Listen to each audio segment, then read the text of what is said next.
Support Timnas. Ngomongin Timnas lagi. Lagi-lagi kita mendapatkan kabar gembira. Setelah pada pertandingan pembuka laga perdana, Tim Nasional Indonesia berhasil mencuri 1 poin dari Arab Saudi, berbagi hasil imbang dengan skor 1-1, maka Tim Nasional Indonesia hari ini mendapatkan 1 poin dan di klasemen sementara Indonesia berada di posisi 4, nomor 1 masih Jepang dengan 3 poin, Bahrain 3 poin, Arab Saudi 1 poin, Tim Nasional Indonesia 1 poin, Australia dan Cina sementara belum mendapatkan poin. Dengan hasil ini tentu saja akan menjadi pelecut semangat, semoga saja laga kedua, match kedua pertandingan antara Tim Nasional Indonesia melawan Australia pada tanggal 10 September di jam prime time ya. Kalau kemarin saja jam 1 dini hari rating RCTI boost, apalagi kalau nanti Tim Nasional Indonesia saat melawan Australia berada di jam prime time. Saya yakin ratusan juta pasang mata akan tertuju di Gelora Bung Karno, baik dengan cara menonton pertandingan secara langsung di stadion maupun melalui layar kaca. Karena kita adalah fans Tim Nasional Indonesia garis keras. Kemudian lagi-lagi kita mendapatkan kabar baik ya. Kabar baik itu datang dari Ketua Umum PSSI Pak Erick Thohir.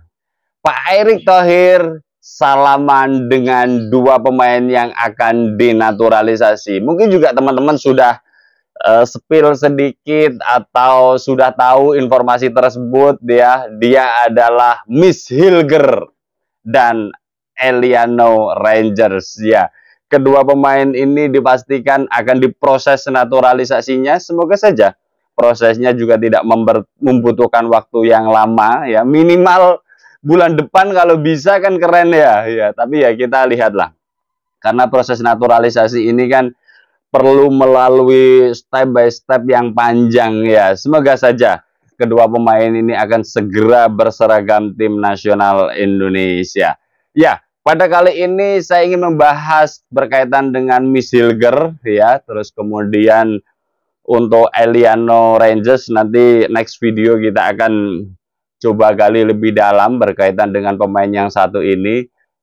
Terus kemudian selanjutnya kita kaitkan dengan bagaimana seorang Erick Thohir dan Coach Sintayong mengelola Tim Nasional Indonesia ini. Dan tentu saja harapan, peluang, ekspektasi Tim Nasional Indonesia bisa berbuat banyak di round 3.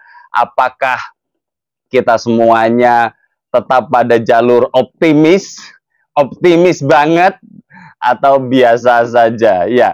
Menarik sekali untuk mengikuti perjalanan Tim Nasional Indonesia, utamanya setelah dipimpin Pak Erick Thohir dan pelatih Coach Sintayong yang pelan tapi pasti memberikan dampak ya.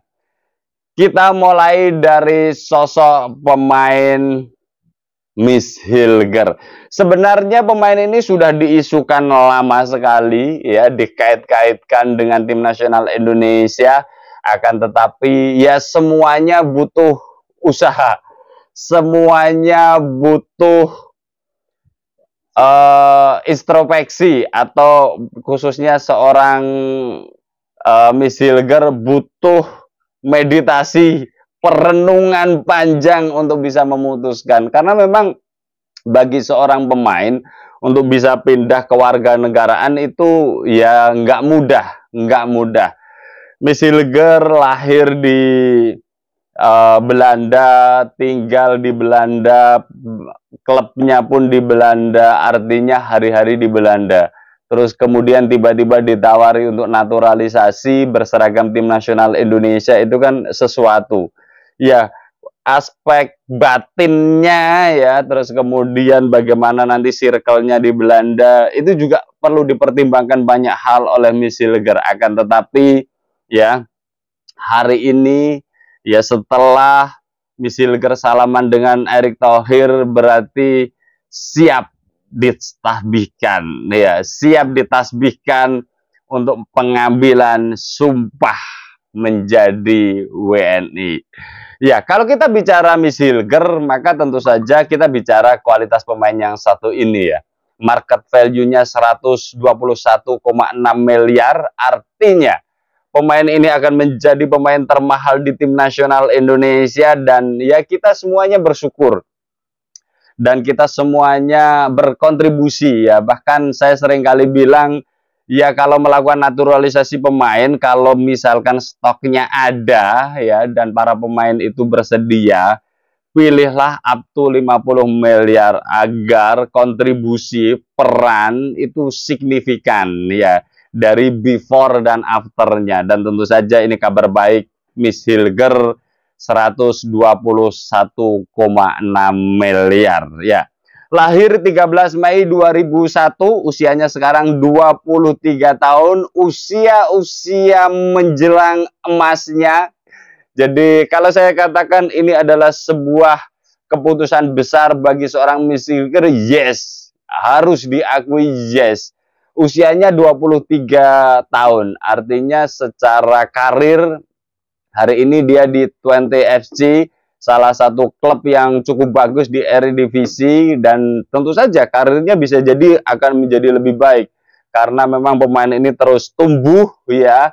23 tahun, masih usia muda, tenaganya masih oke dan sebagainya ya.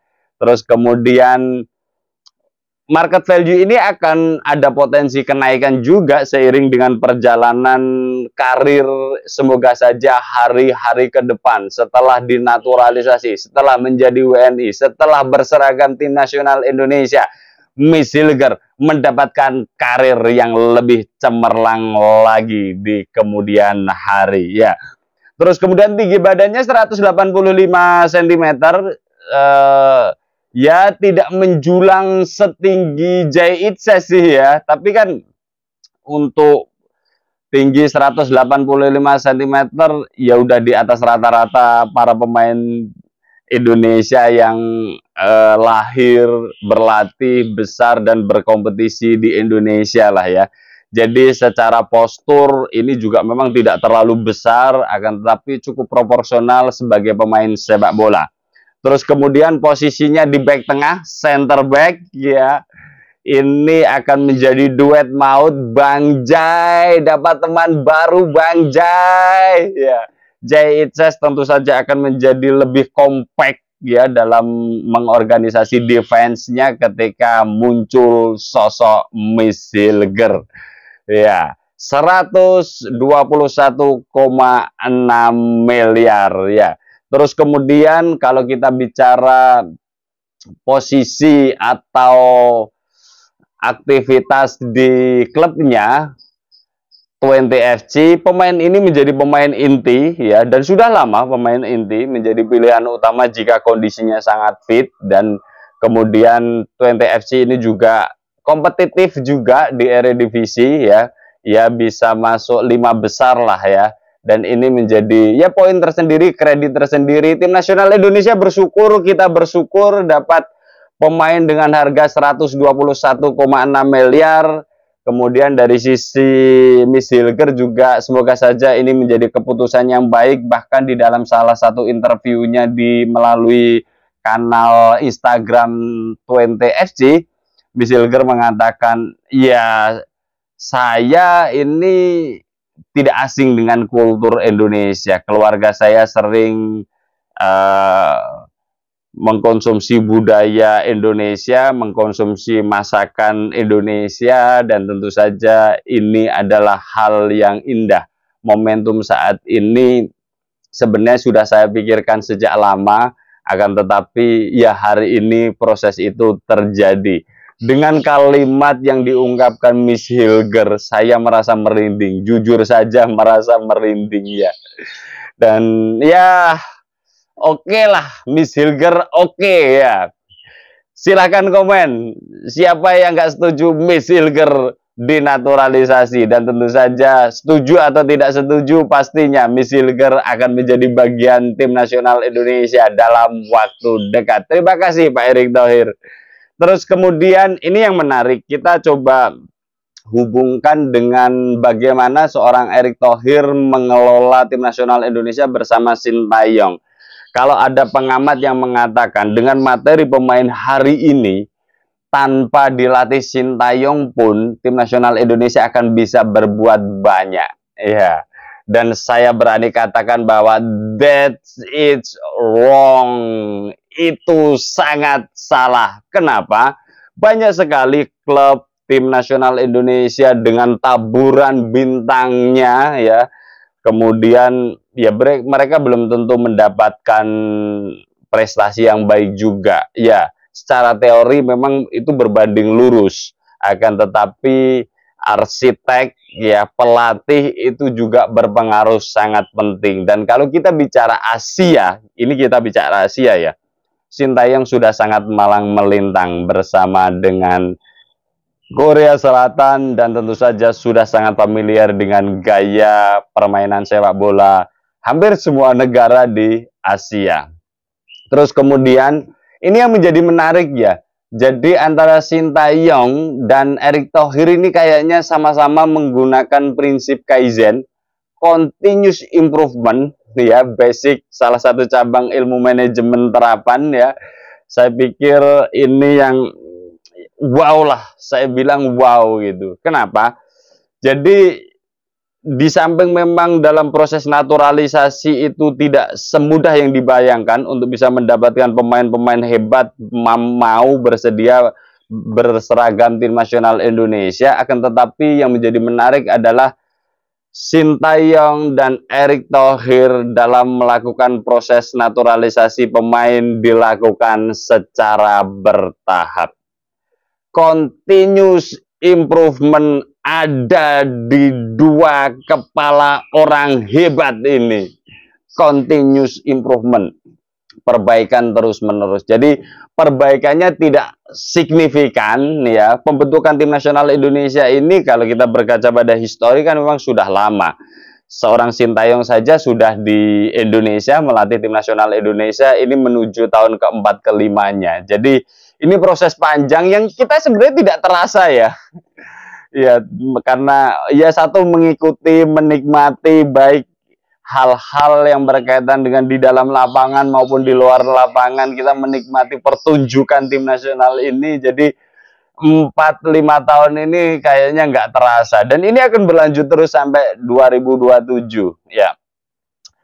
Ini menarik, jadi tidak langsung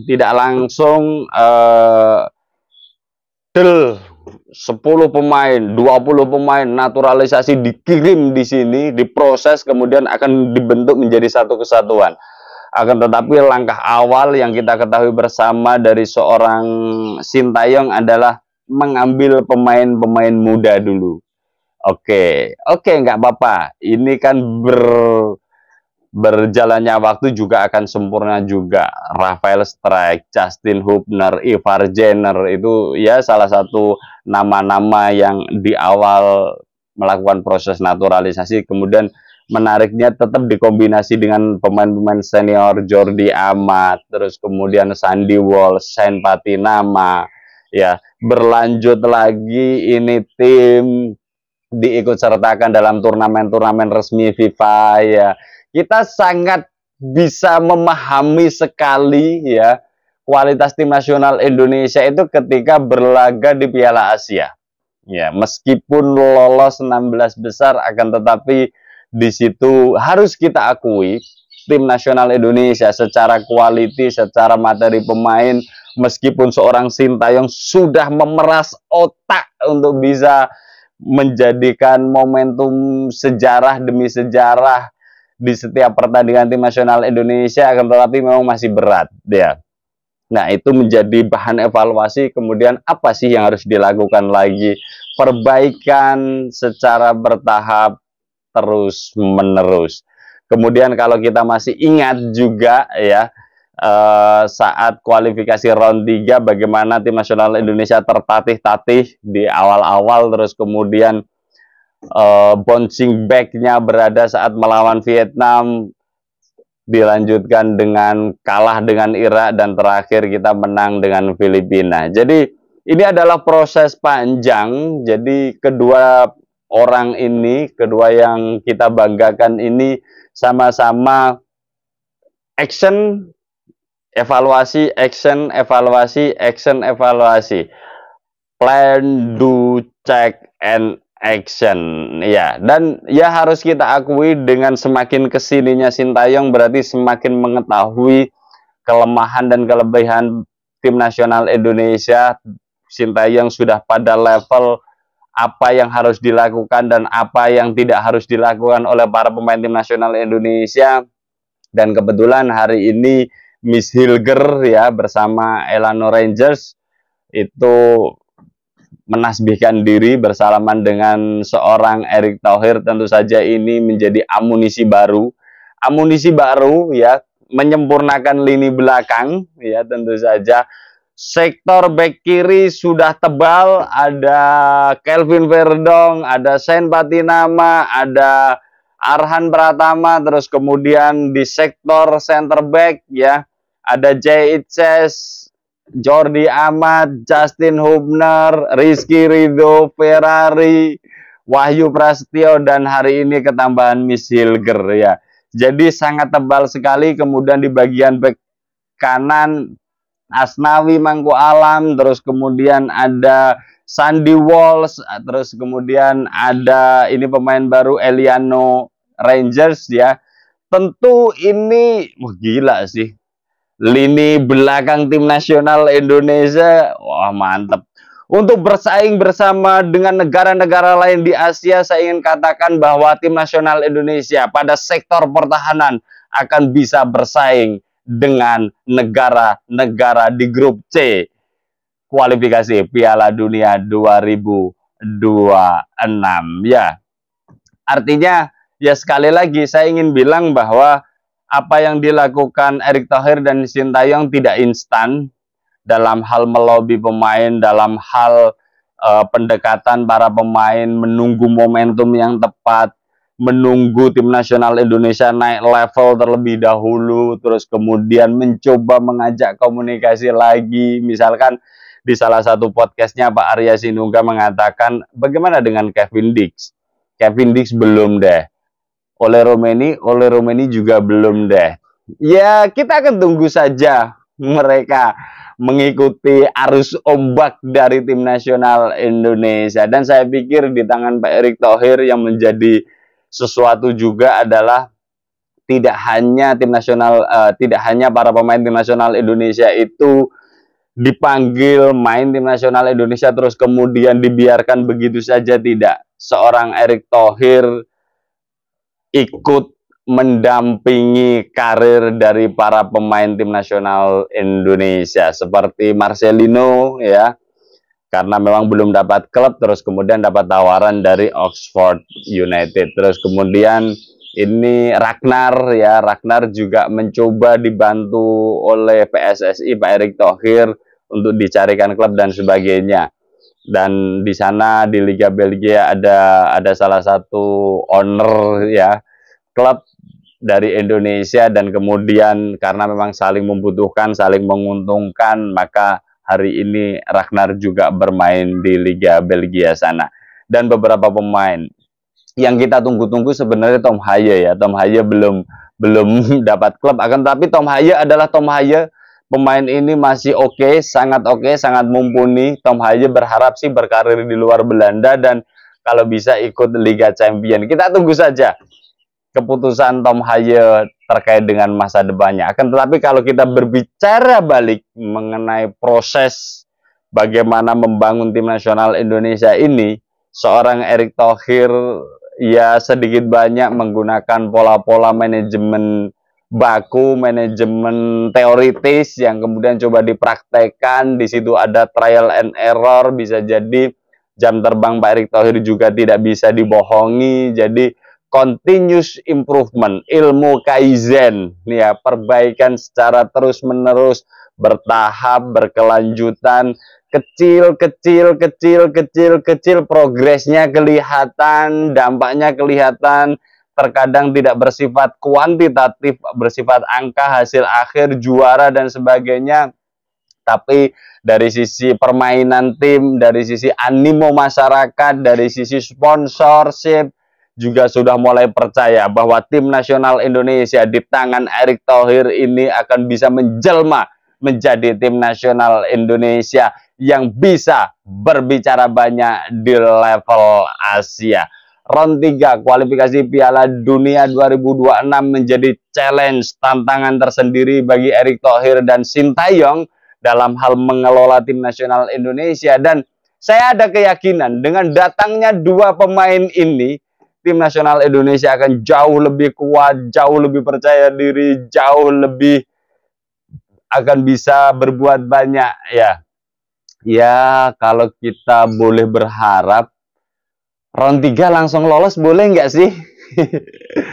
Round 3 kualifikasi Piala Dunia 2026, tim nasional Indonesia mencoba merebut peringkat 1 dan 2. Semoga saja, kenapa tidak? Pertandingan masih 9 pertandingan lagi ya. Sesuatu itu masih terbuka, apalagi kedatangan dua pemain ini hadir, ya bisa jadi akan dimainkan di pertandingan 3 atau 4. Ya, apalagi kalau saat melawan Australia nanti akan bisa mendapatkan hasil positif, saya pikir sesuatu bagi tim nasional Indonesia. Dukungan, doa, support ya bagi semua pecinta sepak bola tim nasional Indonesia, ya pecinta sepak bola Indonesia, fans tim nasional Indonesia, garis keras tentu saja diharapkan bagi tim nasional Indonesia. Semoga saja tim nasional Indonesia akan menjelma menjadi tim negara yang ditakuti di kancah Asia. Kita nanti akan update lagi berkaitan dengan informasi, analisis, atau ngobrol santai seperti ini berkaitan dengan tim nasional Indonesia bersama saya Setia Uban. Thanks for watching.